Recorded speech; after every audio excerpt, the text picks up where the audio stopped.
Se vivesse em sua terra natal, na Angola, ela estaria em ponto de ser recolhida ao Ritungo.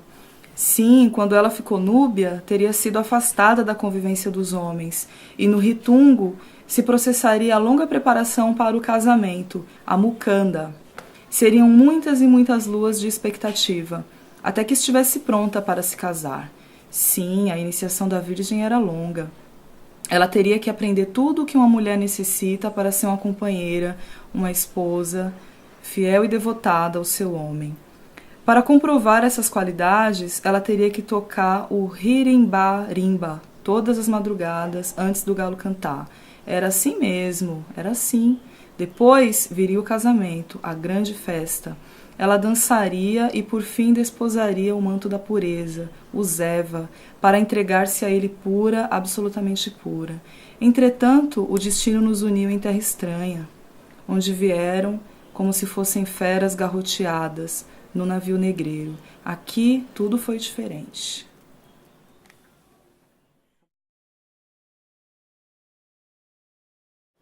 Eu sou pesquisadora e leitora de mulheres negras na literatura já há alguns anos. Eu comecei a minha pesquisa já na graduação em 2008. Eu estudei inicialmente Conceição Evaristo na poesia. E eu fazia uma comparação com Ana Paula Tavares, que é uma poeta de Angola. E essa foi a minha primeira... Foi como eu cheguei nessa literatura, né? Foi através da poesia. Mas foi apenas o lugar inicial, o lugar que me recebeu. Depois eu tive um encontro, que foi um encontro definitivo na minha vida, com a Carolina Maria de Jesus, que foi a autora que eu estudei no mestrado. E o tempo todo interessada em olhar a Carolina a partir de sua escrita literária, né, de sua escrita poética, estética.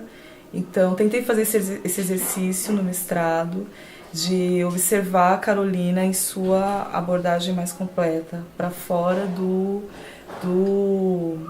quarto de despejo, né, como obra única e tal. Fiz um mestrado da maneira que deu para ser naquele momento, né? Eu defendi a minha dissertação com 8 meses de gravidez. Então, o meu projeto de doutorado, o meu projeto de tese, aconteceu num momento da minha vida em que eu estava completamente mergulhada na experiência da maternidade. E a experiência da maternidade, ao menos para mim, e essa é uma narrativa que eu escutei de muitas mulheres parceiras, é uma experiência que tem uma medida de isolamento, né? Tem uma medida da casa, de menos rua, de menos multidão. Então eu ficava muito tempo com o meu pequeno, na minha casa e com os meus pensamentos. E a literatura sempre foi para mim um lugar de reconhecimento, de comunhão, de desabafo. Eu leio literatura há muito tempo, eu comecei a ler antes de ir para a escola. Eu fui alfabetizada em casa porque minha mãe é professora, minhas tias todas são professoras, tem uma tradição de leitura muito profunda na minha família. Minha avó escreve, minha avó é poeta, tem cadernos e cadernos e cadernos escritos. Então, eu leio literatura desde sempre. Em nenhum momento eu tive dúvida do que eu queria fazer da minha vida. Eu sempre soube que eu seria uma leitora. E agora acabei me tornando uma leitora com algumas referências a mais. Mas o meu lugar é sempre esse, de leitura. Então, nesse momento em que eu tinha um filho pequeno, eu tinha terminado o mestrado, em princípio pensava e tinha a ideia de permanecer no estudo de Carolina, mas me aconteceu uma coisa que foi, esse isolamento passou a se tornar solidão, e essa solidão já não estava mais bacana para mim, já não estava boa mais, já estava me fazendo sofrer, e eu me sentia muito sozinha, e eu necessitava de mulheres ao meu redor, eu necessitava de uma comunidade, e eu não conseguia não consegui manter a minha vida social como era, enfim, né? Foi uma ruptura de fato, a maternidade nesse primeiro momento. E então, novamente foi a literatura que me deu essa comunidade. Então, como que nasceu o meu projeto de tese? Eu comecei a imaginar diálogos entre algumas personagens que me tocavam especialmente. Então eu comecei a imaginar o que Susana, que é a personagem chave do século XIX, na minha opinião, e a protagonista, na minha opinião, embora não seja oficialmente, digamos assim, posicionada como protagonista no romance de Maria Firmina dos Reis, Úrsula, mas a voz dela é de tamanha intensidade que aquela voz se torna a voz protagonista, né? Então eu imaginava Susana conversando com Ponciar, e Ponciar e Susana conversando com Bitita, e Ponciar, Susana e Bitita conversando com Queinde, e fui criando na minha cabeça, isso em pensamentos, isso sem ainda pretensão de teorizar, né? Eu fui criando em pensamentos uma comunidade com essas mulheres. E depois fui percebendo que eram poucas, que a roda que eu criei mentalmente era uma roda pequena. E aí eu fiquei pensando, quem são as romancistas negras brasileiras? Né? Então o exercício primeiro veio de uma perspectiva pessoal, afetiva, daquele momento em que eu vivia, que era a necessidade de ouvir vozes, de estar junto, de ouvir algumas vozes que eu precisava ouvir, que eu buscava, que eram vozes de mulheres negras. E fui para o romance, fui para esses romances ouvir essas vozes. Depois veio a pesquisadora, no sentido de perceber ali um problema. Eram pouquíssimos romances de autoras negras. Então, nesse momento inicial, eu cheguei a 6 romances e fiquei, meu Deus, o que é isso? Desde Maria Firmina, que é a primeira, e os que eu consegui encontrar inicialmente eram muito poucos. Então, o exercício assim, da pesquisa, de fato, da pesquisadora, de fato, foi um pouco buscar, mapear, conversar, perguntar para as pessoas quais romancistas negras brasileiras você já leu, e fui constatando que, de fato, esse gênero é um gênero onde a invisibilidade da mulher negra tá mais intenso, né? E aí a gente tem, óbvio, as hipóteses, né? O romance é um tipo de texto que tem exigências, né? Que exige condições de produção, exige tempo, exige espaço, exige entrega, ou seja, exige, de certa forma, um escritor que seja um escritor que pode viver da sua literatura. E a gente sabe que no contexto das escritoras negras, isso ainda é algo, é um devir ainda, é algo que está sendo buscado, que é poder viver de literatura, ter tempo para escrever. Né? Então essa condição social, obviamente, define muito quem escreve romance no Brasil, né? Até agora eu mapeei 13 romances de autoras negras. Então eu tenho olhado esses romances e tenho percebido diálogos, embora cada um desses romances seja uma obra completamente diferente da outra. Cada uma das autoras são autoras com individualidades artísticas, estéticas, de projeto literário. Então, eu também me preocupo muito com isso, né, no meu exercício assim, de trabalho, de pesquisa, que é não colocar todo mundo no mesmo barco, que é um pouco que eu percebo em alguns estudos que trazem essa autoria negra feminina, né, a autoria de mulheres negras, como se isso fosse o começo, o fim e o meio do exercício da escrita. E a escrita não é isso. Inclusive porque é muito na escrita que essa condição, que essa autoria se faz, se forma, se constitui, né? Então, cada obra é uma obra, mas elas conversam, existem diálogos, e o meu exercício nesse momento tem sido, então, observar o que tem de aproximação. Num segundo momento, eu parto para o que tem de distância, né? E nesse processo eu fui descobrindo alguns livros que, de fato, penso eu, estão bastante invisibilizados, inclusive dentro do contexto de trabalho da literatura negra. Se eu tenho algum poder no sentido de com a pesquisa visibilizar, porque as nossas pesquisas fazem isso. Então a minha energia é essa, de trazer quem de fato não está.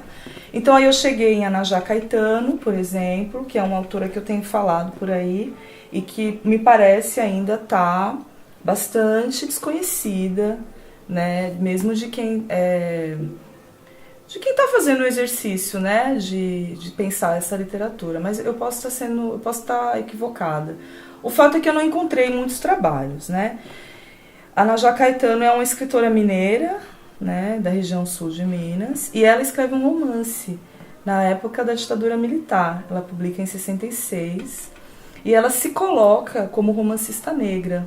Ela escreve um prefácio, ela tem a orelha do livro, todos os paratextos do livro funcionam como uma moldura de combate para o texto, porque ela, primeiro, ela homenageia, ela faz uma homenagem para diversas pessoas do protesto negro no mundo.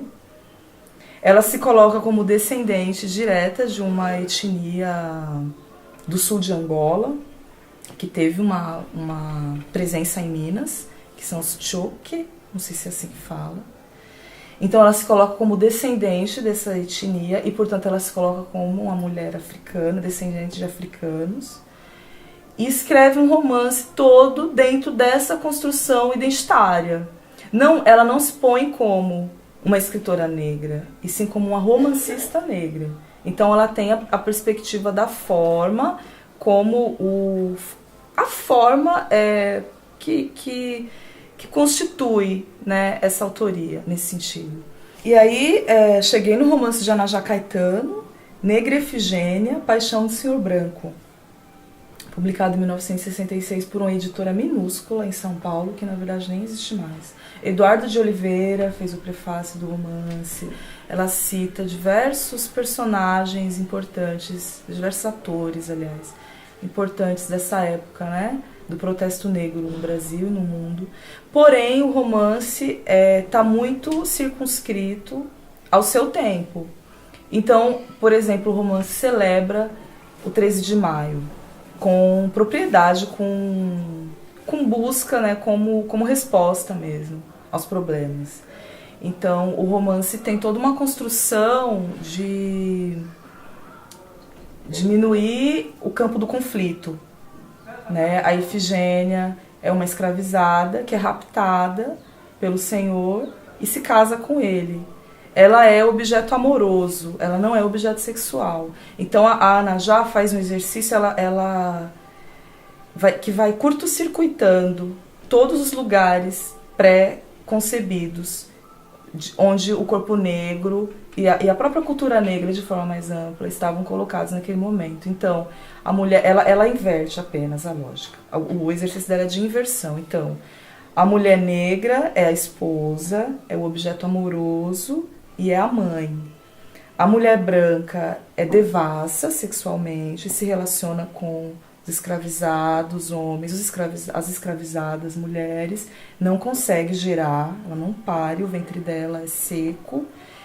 E ela é a personagem da Sinhá. A Sinhá não tem nome, ela apenas é Sinhá, e ela é construída com todos aqueles adjetivos que a literatura brasileira historicamente colocou para as mulheres negras, entende? Já a personagem negra, que é a Efigênia, é construída como uma heroína, uma pessoa que está para amar e para ser amada.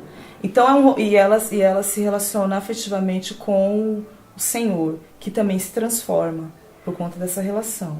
Eles se casam no 13 de maio, no dia que acontece a libertação, eles se casam, a Efigênia com o Senhor.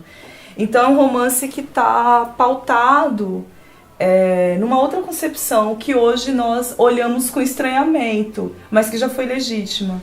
Então também o meu exercício é perceber essas diferenças, porque eu tenho um arco temporal longo, né? Eu parto de Firmina para pensar essa dicção e chego a Miriam Alves, que está falando de agora, que fala do seu próprio tempo, que é uma mulher do seu tempo. Mas a dicção de Anajá se circunscreve a uma política localizada do seu tempo, mas isso não retira a potência do romance, de forma alguma. Ela traz, tem uma coisa interessantíssima, ela traz diversos elementos da cultura, que depois eu constatei, ela traz palavras, assim, ela coloca no romance o léxico mesmo, né, de uma fala dessa etnia africana, né? Então ela traz aspectos da vivência cultural de Angola, de algumas... Fala Angola assim, né, como se fosse uma nação. A gente sabe que não, ela está falando de algumas, enfim, algumas etnias específicas, né, dentro do que a gente pode chamar hoje Angola. Mas ela traz aspectos da vivência, da cultura angolana para significar os atos dos personagens no romance. Então, o ritual do casamento, o ritual de iniciação, né? Tem diversos elementos da religiosidade africana ou afro-brasileira, não sei, né? Isso vai... para constituir a vida das personagens. Então, tem muitas personagens que são cientistas, que são matemáticos no romance. É muito interessante nesse sentido. Ela constrói o negro fora da ideia de escravo. Embora tenha toda essa perspectiva de tentar fugir do conflito, você vê ali no romance uma busca, um pertencimento em torno dessa cosmovisão africana, que é o que dá o sentido da vida das personagens no romance, né? Então essas protagonistas todas desses romances, e aí eu falei de algumas, mas tem outras. Aline França, por exemplo, que também é uma romancista que é daqui de Salvador, escreveu seu romance nos anos 80. Ela tem uma novela e um romance. Esse romance, que é A Mulher de Aleduma, é de 81 e tem depois uma segunda edição em 85. Aline França constrói um romance afrofuturista que pensa outros futuros possíveis para o povo preto, totalmente pautada na experiência social histórica. Então, não é ficção científica, porque a experiência social histórica do povo negro está totalmente presente. Escravidão, travessia do Atlântico, aquilombamento como perspectiva de saúde mental, de corpo, de vida, de fato. Então todas as matrizes assim que pautam um pouco a experiência histórica e social do povo negro estão no romance. Porém, o exercício ficcional ultrapassa qualquer perspectiva de realismo. Todas essas romancistas que eu estou lendo são potências literárias muito, muito, muito fortes. Ana Já, do seu lugar, Aline França, do seu lugar. Li recentemente A Mulher que Inventou o Mar, Chica da Silva, ou A Mulher que Inventou o Mar, de Lia Vieira, que não é um romance que está no meu corpus, porque tem uma perspectiva mais juvenil, digamos assim, né? Mas que tem uma outra perspectiva, um outro horizonte para ler essa mulher, que foi a Chica da Silva. Então, o romance na perspectiva de construir um outro mundo, de construir outros sentidos, né? De ser, de fato, um caminho para entender vivências, experiências, né? No sentido de terem ali personagens que estão em relação consigo, com o espaço, com o tempo. Então, no romance, você consegue entrar numa vida, né? E eu estou percebendo potências incríveis nessas romancistas e que estão muito fora ainda de qualquer campo de atenção.